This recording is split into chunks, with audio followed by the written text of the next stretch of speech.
A experiência humana, ela se dá o tempo todo a partir da contradição.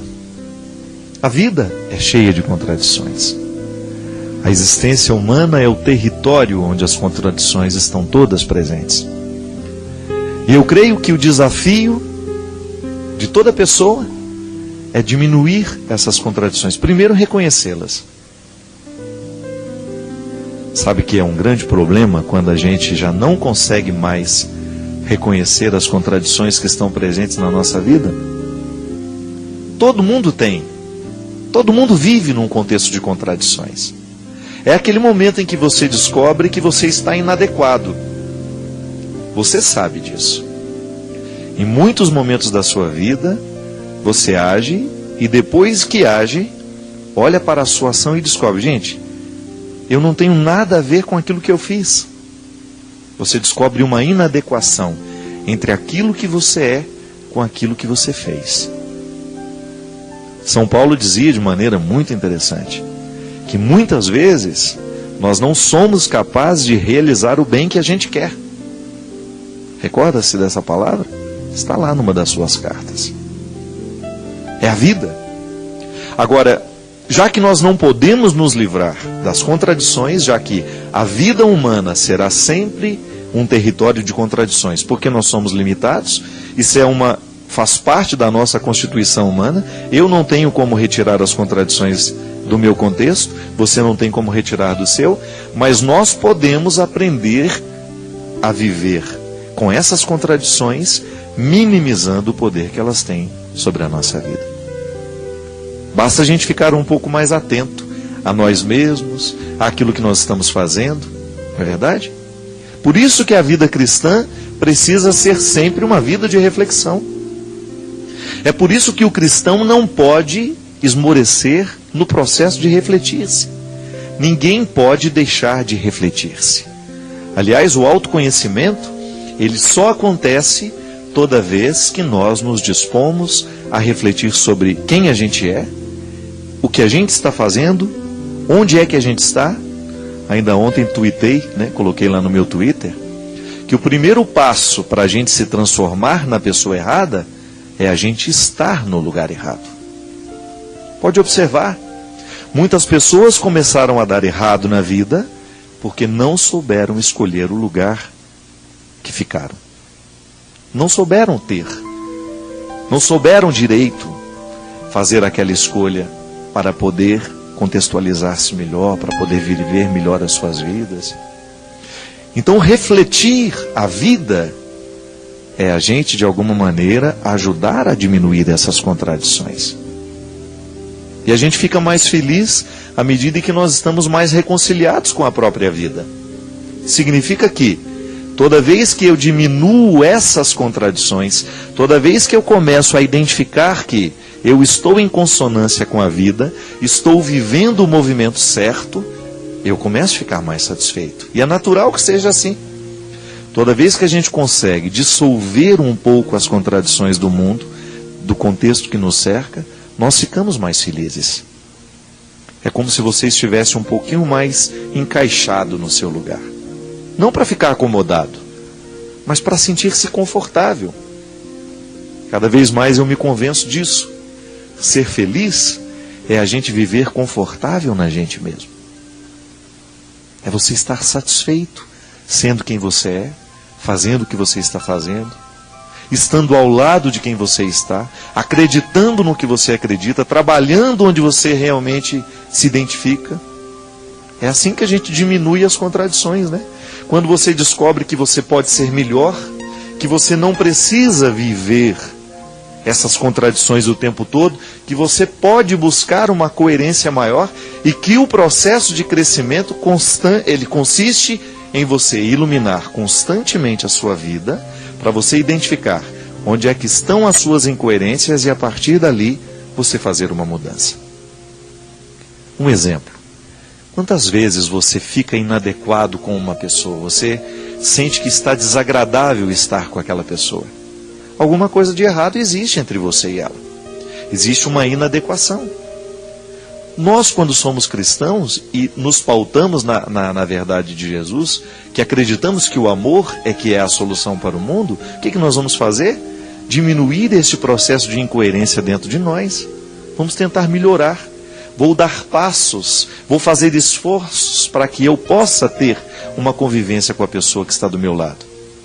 Você já imaginou se toda vez a gente levasse isso a sério, o nosso local de trabalho seria tão melhor, não é verdade? Muitas vezes nós passamos um dia inteiro de trabalho pesados, sentindo o coração desagradável, pesado. Por quê?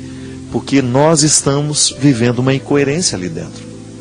E de repente, quando você se abre, quando você permite, quando você se permite a fazer as pazes com este contexto que está desagradável, é como se você retirasse um peso de dentro de você.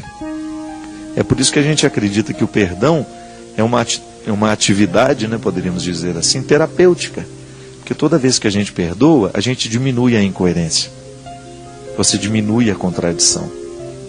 Já que nós queremos estar de bem com o mundo, eu não posso permitir que no meu ambiente de trabalho eu trate mal as pessoas que estão ali.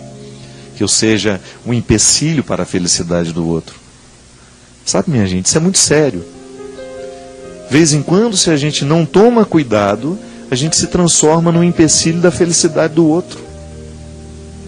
É tão ruim quando você descobre que alguém está sendo um empecilho para a sua felicidade, às vezes por pura maldade. O outro, de repente, joga sobre você uma série de coisas ruins. De repente, o outro começa a depositar em você todos os ódios que ele tem, todas as indisposições que ele tem. É tão ruim, não é verdade? Então, se a gente sabe que isto é ruim, por que a gente vai fazer com o outro? Não é verdade? Se a gente não gosta quando o outro nos maltrata, quando o outro nos humilha, se a gente não gosta quando o outro nos trai, quando o outro mente para nós, por que nós vamos fazer a mesma coisa? Se nós não gostamos de ser desprezados, por que nós vamos desprezar? E aí, quando a gente toma essa consciência, Jesus vence dentro de nós. E essa é a grande meta de todo cristão, é fazer Jesus vencer. Hoje, sobre as minhas maldades, sobre as minhas mazelas, eu quero que Jesus seja vencedor.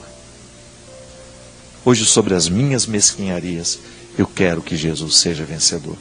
E quando a gente começa a levar isso a sério, Deus atua de maneira tão interessante no nosso coração, que Ele até nos fortalece para enfrentar um pouco mais as dificuldades, os desajustes do mundo. Porque a gente precisa estar um pouco imune a tudo isso, né? Senão a gente sofre demais. Diminuir as contradições.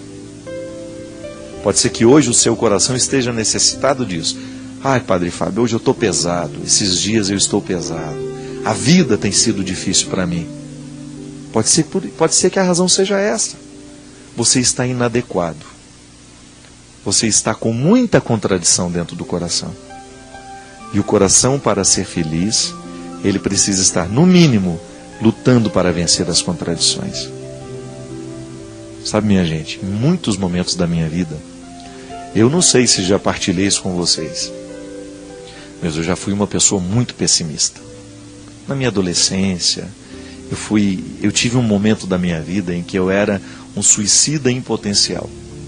Sabe por quê? Porque eu não tinha canalizado bem a minha melancolia. Eu sou naturalmente melancólico. Eu fico naturalmente, eu me entristeço com muita facilidade, da mesma maneira como me alegro também com muita facilidade. Então todos os meus sentimentos são muito extremados, eu preciso tomar muito cuidado para eu ter um equilíbrio emocional no meu dia a dia. Porque eu costumo dizer que eu não tenho cercas. Tudo que é ruim me atinge muito e tudo que é bom me atinge muito também. Eu sou um território que não tem muito cercado. Tudo chega com muita força sobre mim. Eu precisei e estou precisando o tempo todo aprender a lidar com esse meu jeito de ser. Mas eu identifico que hoje, nesse tempo da minha vida, nesses últimos anos, Deus tem me dado uma graça muito grande de aprender a lidar com tudo isso. Porque eu sinto que eu preciso o tempo todo reconciliar essas contradições no meu coração. Você não imagina o quanto é difícil muitas vezes a gente ser quem a gente é, fazer o que a gente faz, ser público do tanto que a gente é. É uma carga muito pesada, muita expectativa, é muita gente que espera demais de mim. Eu fico pensando, se eu não tiver este equilíbrio hoje, se Deus não for o centro da minha vida, fica muito difícil viver. Aí eu deixo de dar a minha melhor parte. Eu deixo de oferecer aquilo que em mim vale a pena. E eu não quero. A mesma coisa acontece com você. Numa escala diferente, numa proporção diferente, mas acontece. Você também tem um mundo ao seu redor esperando de você. Você também tem que dar conta da sua vida, dar conta de ser quem você é, de fazer o que os outros esperam que você faça, de corresponder muitas vezes às expectativas dos outros, e você muitas vezes se sente pesado para dar conta de tudo isso. Pode ser que você esteja infeliz assim. Pode ser que a sua infelicidade esteja como um dia foi na minha vida. Porque você está num processo de contradição e você precisa resolver isso. Não tenha medo de olhar para você mesmo. Enfrente-se. Lide com suas carências, lide bem com as suas mazelas. O primeiro passo para vencer é reconhecer que perdeu. É o primeiro passo que a gente precisa dar na direção da vitória, é reconhecer que a gente está perdido. Que a gente não deu o que tinha que dar. Que a gente não se empenhou o tanto que tinha que se empenhar. E aí, Deus brota com muita força no nosso coração, sabe por quê? Deus prefere os honestos. Por pior que seja o seu estado, por pior que esteja hoje o seu coração, se você se aproxima com honestidade diante de Deus, tenha certeza que você será muito bem recebido por Ele. Porque Deus gosta de gente assim, verdadeira, sem máscaras, sem hipocrisias. Tem contradições aí no seu coração? Não se preocupe. No coração de todo mundo tem. O que você não pode permitir é que elas prevaleçam sobre o seu desejo de mudar. Todos nós estamos mergulhados em contradições. A vida humana é assim. Alguns mais, outros menos, mas este traço da vida está em todos nós. Nem sempre fazemos o bem que nós queremos fazer. Nem sempre somos o ser humano que a gente gostaria de ser. Deixe que hoje Deus venha ser o seu auxílio.